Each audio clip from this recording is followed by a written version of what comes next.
네, 이제 2부의 문을 열겠습니다. 1부에서는 모자란 성도들, 돈을 사랑하고 하나님께 드린 것들도 아직도 자기 걸로 생각하고 있는 모자란 분들에 대한 얘기를 했는데요. 이제 2부에서는 돈을 너무너무 사랑하는 목사들, 교회를 내 걸로 생각하는 목사들, 하나님의 것을 내 소유의 사업체 정도로 생각하고 있는 그런 사업가 목사들, 모자란 목사들에 대한 얘기 이어가 보겠습니다. 사실 이런 목사들에 대한 얘기는요, 제가 목사지만 저도 자신 있게 할 수 있는 건 아니에요. 왜냐하면 목사이기 때문에 저도 그런 유혹을 언젠가는 느낄 거라고, 유혹을 받을 거라고 생각하고 있기 때문이에요. 그래서 이런 얘기는요, 특별히 제가 잘난 척하면서 말하는 게 아니라 특별히 더 조심스럽게 얘기를 하고 싶어요. 그리고 이런 조심스러운 가운데 경각심을 저 스스로 가지면서 이야기를 시작하려고 합니다. 돈은요, 누구나 좋아하는 거잖아요. 저라고 돈이 싫겠습니까? 돈이 없는 거지. 돈은 있으면 편하잖아요. 그러나 목사는 돈을 사랑하면 안 돼요. 돈이 있으면 좋은 거지만 돈이 없다고 돈을 사랑하고 갈구하고 해서는 안 되는 게 특별히 목사예요. 성도들 모두가 그래야 되지만 특별히 목사는 더욱 조심해야 한다는 말이죠. 왜냐하면 목사가 돈을 사랑하는 순간 교회가 망하기 때문이에요. 제가 지금 말씀드리는 교회가 망한다는 거는요, 교회 문 닫는다는 뜻이 아니고 교회가 교회로서의 본질, 목적을 잃어버리는 걸 말하는 거예요. 예를 한번 들어볼게요. 저희 동네 프라하, 저기 유명한 광장이 있는데요. 바츠라프 광장이라는. 거기에 가면 전차, 옛날 전차, 여기 말로 하면 트람, 영어식 발음으로 하면 트램으로 만든 카페가 하나 있어요. 근데 그 카페는 트램이 더 이상 아니죠. 그냥 커피 파는 카페입니다. 그 카페를 보고 사람들이 야, 저기 트램이다, 저 타고 어디 가자 이러면 그 사람이 제정신인가요? 아닌가요? 아니죠. 거기는 커피 마시러 가는 데입니다. 더 이상 트램이 아니에요. 자, 이것과 똑같이 교회가 망했다는 거는요, 하나님께 예배 드리려고 모이는 사람들이 한 장소가 필요하기 때문에 모이는 그곳이 교회죠. 건물로 본다면, 또 하나의 모임으로 본다면 예수 그리스도를 믿고 구원받은 사람들의 모임, 이게 교회죠. 그럼 교회라는 곳이 가장 중요하게 하는 일이 뭐죠? 하나님께 예배 드리는 거, 그리고 성도가 교제하는 거예요. 그런데 목사가 돈을 사랑하면은요, 교회가 이런 것에서 벗어나서 망하게 돼요. 교회로서의 가치를 상실하게 되죠. 더 많은 사람을 모으기 위해서 돈을 사용하고 더 많은 사람을 모으기 위해서 여러 가지를 하게 되죠. 그리고 자기 주머니에 들어오는 돈을 행복하게 여기게 됩니다. 자, 그러니까 목사가 돈을 사랑하면은요, 교회는 교회의 목적을 잃어버리게 되고, 왜냐하면 목사가 교회를 이끌어 간다고 보는 사람들이 많이 있기 때문에 그런 거예요. 자, 제가 예를 한두 개 들어볼게요. 옛날에 어떤 교회에 목사님이 한 분 계셨어요.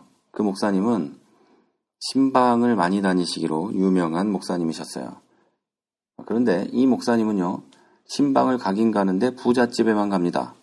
그것도 옆에 일수 가방을 끼고 가요. 그런데 그 교회는요, 굉장히 재밌는 게, 저도 그런 교회에 있었으면 돈 많이 벌었을 텐데, 굉장히 재밌는 게요, 신방만 오면 돈을 줍니다. 희한하죠? 교회에 헌금을 하는 게 아니고요, 목사한테 돈을 줘요. 거마비라고 할까요? 이런 걸 줘요. 그런데 부잣집에 가면 그 교회는 한 3장씩 줬답니다. 300만 원씩. 그 교회 부교육자들한테 들은 얘기예요. 굉장히 부자 동네에 있는 교회죠. 그 교회 성도들, 그들에게 교회에 온 목사님에게 300만 원, 100만 원 드리는 건 일이 아니었던 거예요. 그러니까 그 교회 담임 목사는 일수 가방을 들고 일수 찍듯이 신방을 다녔죠. 부교육자들이 가도 최소한 50에서 100만 원씩 줬다네요. 자, 저도 그런 교회에 있었으면 지금 참 잘 살았을 텐데 어쨌든요. 여러분, 그 교회가 정상입니까? 비정상입니까? 정상, 비정상을 벗어나서 그 교회는요, 망한 교회입니다. 목사가 교회에서 생활비를 받는데, 사례비를 받는데, 그거 외에 왜 신방 가서 돈을 더 받아야 합니까? 그거 외에 왜 교인들은 목사에게 돈을 챙겨줘야 합니까? 거마비를. 이게 정상이 아닌 거예요. 그런데 그 교회 교인들은 그게 정상이라고 생각하는 거죠. 그러다 보니까 이 목사님이 그리고 부교육자들이 부잣집에만 가는 거예요. 가난한 집에는 안 가는 거예요. 가난한 집에서는 돈을 안 주니까. 그리고 가난한 집 성도들은 돈을 드리지 못하니까 신방을 와달라고 말도 못하는 거예요. 아주 기가 찬 일이죠. 그런 일이 한국 교회 안에 있었어요. 어느 교회에. 그런데 그 교회만 그럴까요? 제가 경험한 것도 있어요. 어떤 교회의 목사님이 대신방 때가 되면 똑같이 일수 가방을 들고 다녀요. 그래서 교회 집집마다 다니면서 일수를 찍죠. 저는 그게 당연히 일수 가방에 들어간 게 헌금으로 교회에 들어갈 줄 알았더니 나중에 그 교회에 저보다 먼저 있던 부교육자가 그러는데 그런 거 아니라 그러대요. 아니, 교인이 목사한테 따로 용돈을 주는 교회예요. 야, 좋은 교회죠. 여러분, 지금 목사 얘기하는데 교인 얘기 잠깐만 하자면요. 여러분 교회에서 혹시 그러고 계시다면 정신 차리세요. 목사님, 그 목사님이 그 생활비를 정확히 받고 있지 않다면 교회에서 회의를 통해서 의결하고 생활비를 정확히 드릴 수 있도록 하는 게 맞죠. 여러분이 용돈 챙겨 드리는 거 아닙니다. 그거 정상적인 일이 아니에요. 그 용돈 그 생활비 몇 푼 챙겨 드리고 또 나중에 목사님 내가 돈 드렸다고 그러려 그러죠. 하지 마세요. 그거 하면 뭐라고요? 모자란 성도다. 이 얘기죠. 자, 물론 이 방송 듣고 계신 목사님도 계시는 줄 아는데요. 이 방송 듣고 있는 목사님은 설마 그러지 않으시겠죠. 저는 상식적인 목사님들만 듣고 있으리라고 생각합니다. 또 다른 일들도 있죠. 목사님이 교회에서 돈을 사랑하면은요. 돈을 더 많이 벌기 위해서 교회를 사이즈를 키우려는 노력을 합니다. 자, 그러면 이분은 목사입니까? 교회 사장입니까? 돈을 더 많이 벌기 위해서, 돈을 더 내 마음대로 사용하기 위해서 교회 사이즈를 키운다. 이 사장이죠. 여러분, 교회는 어떤가요? 목사님이 교회 사이즈를 키우기 위해서 피나는 노력을 합니까? 아니면 여러분 한 명 한 명의 영혼을 키우기 위해 피나는 노력을 합니까? 목사는 한 명 한 명의 영혼을 위해서 기도하고 그들을 위해서 말씀을 준비하고 그들의 손을 잡고 기도하고 하는 게 목사예요. 근데 그거 안 하고 교회 사이즈를 키우기 위해서 밖으로만 돌아다니고 막 그러고 다니잖아요. 사장이에요. 여러분 교회 목사는 어떻습니까? 그거는요, 모자란 목사입니다. 또 이렇게 열심히 피나는 노력을 해가지고 교회 사이즈를 키우잖아요. 그러고 나면 이제 그 교회가 내 거 같아요. 내 교회 같은 느낌이 확 들어요. 물론 내 교회죠. 내가 다니는 교회. 내가 시무하는 교회죠. 내 건 아니죠. 소유물이 돼버리면 안 된단 말이죠.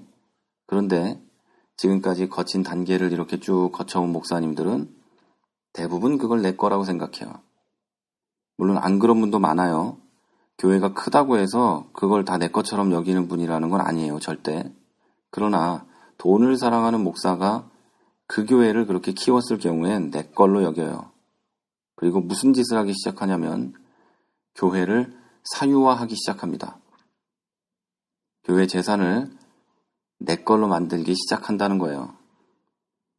그걸 어떻게 하냐면요. 교회 재정을 조금씩 빼가지고 땅도 사고 집도 사고 막 합니다. 교회 사택인데 왜 목사 이름으로 돼 있습니까? 교회 사택은 교회 이름으로 돼 있어야지. 나중에 은퇴하고도 쓸 거라서 그렇다는 얘기하는 분도 있는데요. 그럼 은퇴하고 나중에 명의 이전하면 되죠. 교회 이름으로 돼 있어야죠. 교회 차인데 왜 목사 차로 돼 있습니까? 물론 형편상 교회 이름으로 하면 안 되는 경우도 있겠지만요. 그건 작은 교회들 얘기예요. 근데 큰 교회에서는 그러면 안 되죠. 그리고 지교회를 세우는데 왜 교회에서 그렇게 수고하고 고생한 그렇게 오랫동안 있었던 부교역자한테 그 교회 담임 목사직을 주지 않고 왜 아들한테 줍니까? 내 거라서 그렇죠. 내 거. 담임 목사 거니까 내 아들한테 주는 거죠. 그리고 결국에는 그 교회를 세습하게 됩니다.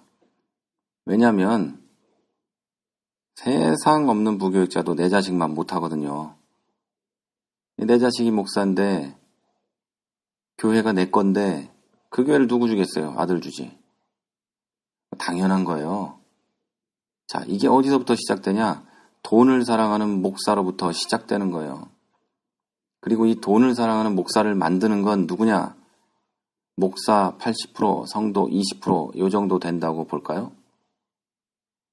그러니까 모자란 목사, 모자란 성도가 돈을 사랑하는 목사를 만들어요. 여러분, 돈을 사랑하는 목사는 교회를 망하게 하고요. 그 망한 교회에 나가는 여러분도 망하게 합니다. 정신 똑바로 차리셔서 여러분 목사님한테 용돈 같은 거 주지 마시고요. 정상적인 걸로만 사용할 수 있도록 교회에서 이 교회 재정을 통해서 나갈 수 있도록 하십시오. 목사님에게 뭔가 필요해서 사드리고 싶을 수도 있어요. 여러분 사랑하는 마음으로. 그리고 돈을 얼마 이렇게 드리고도 싶을 수 있어요. 그 순수한 마음이죠. 그게 나쁘다고 말하는 게 아니에요. 그걸 하고 싶어도 교회에다가 헌금을 하시고 교회에서 그 돈이 지출될 수 있도록 하시고 그리고 그 교회는 누가 그 헌금을 했는지 목사에게 말하면 안 돼요. 목사는 그 돈을 준 사람을 좋아할 수밖에 없거든요. 사람이니까. 여러분, 이거는 교회에서 목사님에게 선물을 드리고 당연히 할 수 있지만요. 선물을 하려고 해도 큰 거 하지 마십시오. 비싼 거 절대 하지 마십시오. 비싼 거 하면 여러분의 목사가 여러분을 더 사랑할지도 몰라요. 그러면 여러분을 더 사랑함으로 사랑받지 못하는 사람도 생길 수도 있어요. 그럼 그 사람은 돈이 없기 때문에 목사가 나를 사랑하지 않는다고 생각할 수도 있어요. 여러분 정신 똑바로 차리셔야 여러분 교회 안 망합니다. 자, 오늘 방송을 하면서 더 많은 얘기들이 있어요. 얼마든지 많은 얘기가 있고 얘기를 들으면 기절할 만한 얘기들이 정말 교회 안에 많은데 다 하진 않을 거예요. 여러분이 아시는 얘기도 있을 거고 또 여러분이 들어서 좋을 것도 없어요. 제가 방송하는 목적은 이런 얘기들을 하는 목적은 저나 여러분이나 정신 차리자는 거예요. 여러분 목사도 사람이고 연약하기 때문에 물질이 오고 가면 무너져요. 제 목회의 철칙이 뭐냐면 나는 현금을 만지지 않겠다예요. 그런데 지금 교회 형편상 제가 주일날 헌금이 나오면 그걸 가지고 봉투채로 은행을 가서 그 다음 입금을 하는 일은 제가 하고 있어요. 그런데 그 돈을 제가 주무르지 않습니다. 특별히 꺼내 세보지도 않아요. 여러분, 제가 왜 이럴까요? 저 사람이거든요. 목사는 현금을 만지면 안 돼요. 흔들리게 돼 있어요. 사람이니까. 여러분 목사한테 현금 주지 마세요. 그리고 목사님한테 너무 큰 선물도 주지 마세요. 다시 말하지만 꼭 드리고 싶으면 교회의 재정에 들어가서 나갈 수 있도록 헌금을 하세요. 그리고 목사님이 그걸 누가 줬는지 모르도록 하십시오. 그게 여러분 목사를 지키는 길입니다. 그리고 여러분의 교회를 지키는 길, 여러분을 지키는 길입니다. 여러분 목사님을 사랑하셔야 되고 교회를 사랑해야 되지만 오버하면 다 망합니다. 여러분 상식적인 성도로 그리고 저도 상식적인 목사로 조금 더 노력해서 한국교회가 그리고 이 땅의 교회들이 정말 상식적인 교회, 건강한 교회가 될 수 있도록 조금씩 더 노력해 봅시다. 지금까지 크리스찬TV 최문기 목사였습니다. 크리스찬TV는 팟빵과 아이튠즈 그리고 유튜브를 통해 매일 방송되고 있습니다. 앞으로도 건강한 교회, 상식적인 성도를 꿈꾸는 여러분과 함께할 것을 약속드립니다. 크리스찬TV는 여러분의 하트와 별점 그리고 다운로드로 운영되고 있습니다. 살짝 눌러주시는 센스를 기대해봅니다. 크리스찬TV였습니다.